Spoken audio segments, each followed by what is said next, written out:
तो पिछले एपिसोड में हमने देखा कि व्हाइट गैंग का सेकंड लीडर फू हाउ यहाँ पर न्यू डेसिबल्स को परेशान कर रहा था, लेकिन तभी वहाँ पर जियावियान आ जाता है जिसकी फू हाउ के साथ एक खतरनाक फाइट हो गई थी और इस फाइट को जीतने की वजह से उन्हें 6 महीने का टाइम मिल चुका था। यानी कि अगले 6 महीने तक white gang team new decibels को कुछ भी नहीं कहेगी और इसी वजह से हम देखते हैं कि सारे के सारे न्यू डेसिबल्स ने जियावियान के साथ मिलकर एक न्यू टीम बना ली थी जिसका नेम जियावियान ने पानगेट रखा था। और यहाँ पर दोस्तों मैं आप लोगों को बता दूं कि पानगेट चाइना में एक बहुत ही ज्यादा पुरानी हिस्टोरिक प्लेस है जिससे इंस्पायर्ड होकर जियावियान ने अपनी टीम का ये नेम रखा था।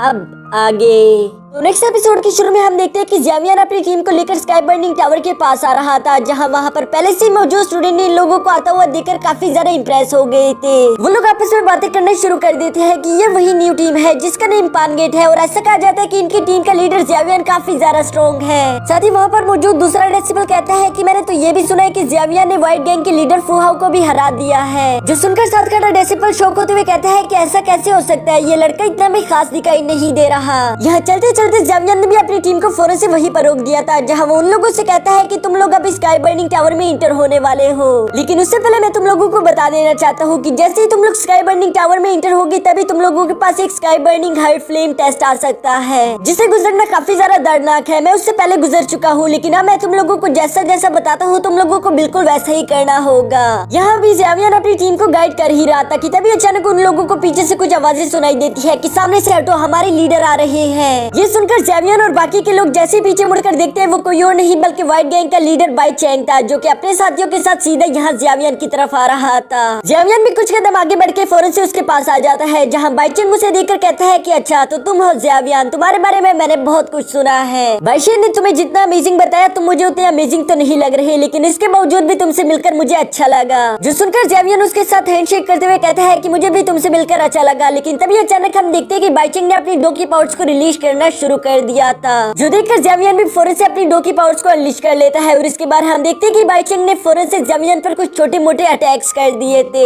लेकिन जियावियान भी उससे कम थोड़ी ना था। वो बहुत ही आसानी के साथ उसके सारे के सारे अटैक्स को ब्लॉक कर लेता है, जिसकी वजह से हम देखते हैं कि ये दोनों अचानक से पीछे हट गए थे। यहाँ जिया को ये सब देखकर काफी ज्यादा गुस्सा आ गया था, इसलिए वो जियावियान के सामने आकर बाई चैंग से कहती है कि तुम ये सब क्या कर रहे हो, क्या तुम्हें हमसे फाइट करनी है। यहाँ उसकी ये बातें सुनकर जियावियान और उसकी बाकी की सारी टीम भी फाइट करने के लिए पूरी तरीके से तैयार खड़ी हो गई थी, जबकि दूसरी तरफ बाई चैंग हंसते हुए कहता है कि नहीं ऐसी कोई बात नहीं, बल्कि ये तो हमारे यहाँ पर एक छोटा सा रिवाज है जहाँ हम न्यू आने वाले डेसिबल को इसी तरीके से वेलकम करते हैं। ये सुनकर जिया को और भी ज्यादा गुस्सा आ रहा था, वो अभी आगे बढ़ने ही वाली थी, लेकिन जियावियान उसे वहीं पर रोक देता है। वो बाई चैंग से कहता है कि तुम्हारी पावर्स तो लाजवाब है, तुम्हें टॉप 10 वॉरियर्स की लिस्ट में होना चाहिए था। साथ ही साथ वो अपने हाथ की तरफ देखता है जहाँ उसे थोड़ा बहुत दर्द महसूस हो रहा था। वो कहता है कि इसे मैं अच्छे से याद रखूंगा ताकि एक दिन ये दर्द मैं तुम्हें वापस लौटा सकूं। जो सुनकर बाई चैंग मुस्कुराते हुए कहता है कि देखो यहाँ की कुछ रूल्स है और तुम्हें वो रूल्स फॉलो करने होंगे। साथ ही साथ मैं तुम्हें एक मशवरा देना चाहता हूँ कि कभी भी वो बात मत करो जो तुम पूरी नहीं कर सकते, नहीं तो इसमें सिर्फ तुम्हारी ही बेइज्जती होगी, क्योंकि तुम इतने ज्यादा स्ट्रॉन्ग नहीं कि तुम मुझे टक्कर दे सको।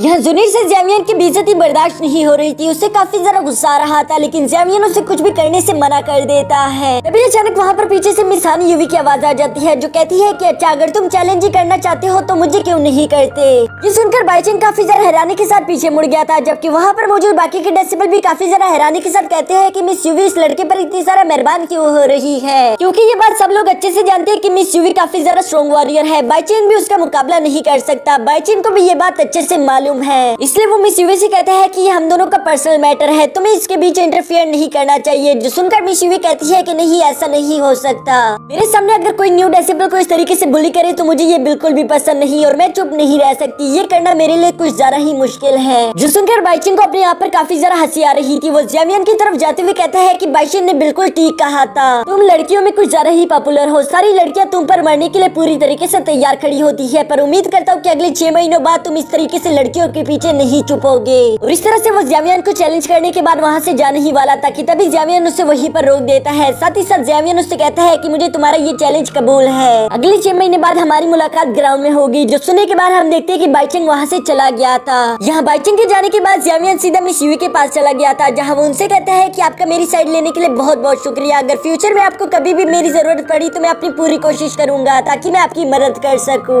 ये सुनकर मिस यूवी मुस्कुरा देती है क्योंकि वो सोचती है कि भला ये लड़का मेरी क्या मदद कर पाएगा। कि तभी अचानक हम देखते हैं कि वहाँ पर स्काई बर्निंग टावर के ओपन होने का वक्त हो चुका था, जिसके गेट ओपन होते साथ ही उसके अंदर से बहुत सारी एनर्जी भी बाहर आ जाती है। और ये देखकर वहाँ पर मौजूद सारे डेसिबल कहते हैं कि चलो जल्दी जल्दी अंदर चलो। साथ ही मिस यूवी जियावियन से कहती है कि अभी के लिए मुझे चलना होगा, लेकिन व्हाइट गैंग टीम से जरा तुम बच कर रहना, वो बहुत ज्यादा खतरनाक है। और ये कहने के बाद मिस यूवी अपने दोस्तों को लेकर वहाँ से चली जाती है, जिसके बाद जियावियन अपनी टीम से कहता है कि सब लोग तैयार हो जाओ, हम स्काई बर्निंग टावर में इंटर होने के लिए जा रहे हैं। यहाँ इसके बाद हमें स्काई बर्निंग टावर के अंदर का सीन दिखाया जाता है, जहाँ पर एक एल्डर इन लोगों को अपने साथ लेकर जा रहा था। वो जियावियन से कहता है कि मुझे यहाँ पर एल्डर लू ने भेजा है, वो खुद तो यहाँ पर नहीं आ सके, लेकिन उन्होंने मुझे यहाँ पर आप लोगों का ख्याल रखने के लिए भेजा है। साथ ही साथ वो जियावियन और उसकी टीम को स्काई बर्निंग टावर के बारे में इंफॉर्मेशन देना शुरू कर देता है, जहाँ वो इन लोगों को बताता है कि इस वक्त हम यहाँ के सबसे लो ग्रेड लेवल पर मौजूद है। इसको आगे एक्सप्लेन करते हुए वो मास्टर बताता है कि असल में इस जगह को हमने इस तरीके से डिजाइन किया है जहाँ फॉलन हार्ट फ्लेम की मदद से लोगों का लेवल जल्द से जल्द बढ़ सके,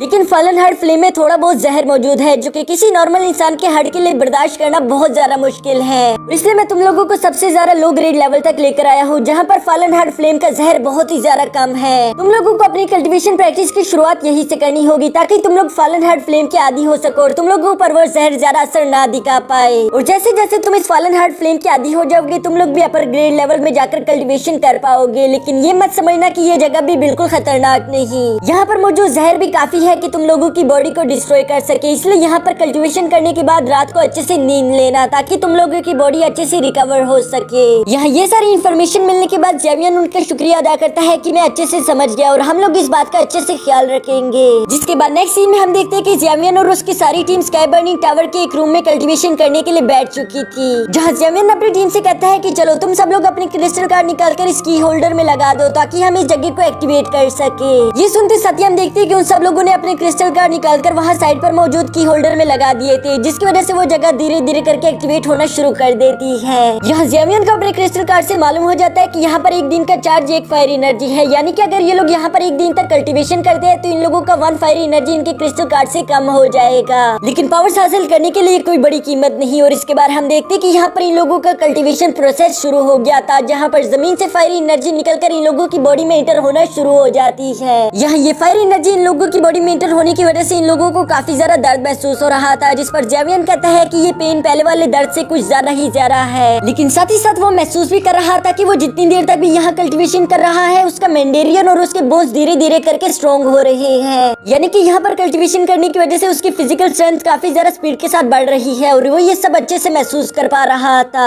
यहाँ पर ये सब लोग ही इस दर्द भरे कल्टीवेशन प्रोसेस से गुजर रहे थे, लेकिन तभी अचानक जियावियन को दोबारा से वो बर्निंग स्नेक दिखाई देता है, जो कि जमीन के नीचे एक बहुत ही ज्यादा खतरनाक फॉर्मेशन में कैद था। लेकिन उसे देखकर अचानक से जियावियन दोबारा होश में आ जाता है, साथ ही साथ वो काफी ज्यादा घबरा गया था क्योंकि पता नहीं कि वो स्नेक की इवल ऑरा को कुछ ज्यादा ही अच्छे से महसूस कर पा रहा है, जो बात उसे काफी ज्यादा परेशान कर रही है। और इसी के साथ हमारा यह एपिसोड भी यहीं पर खत्म हो जाता है।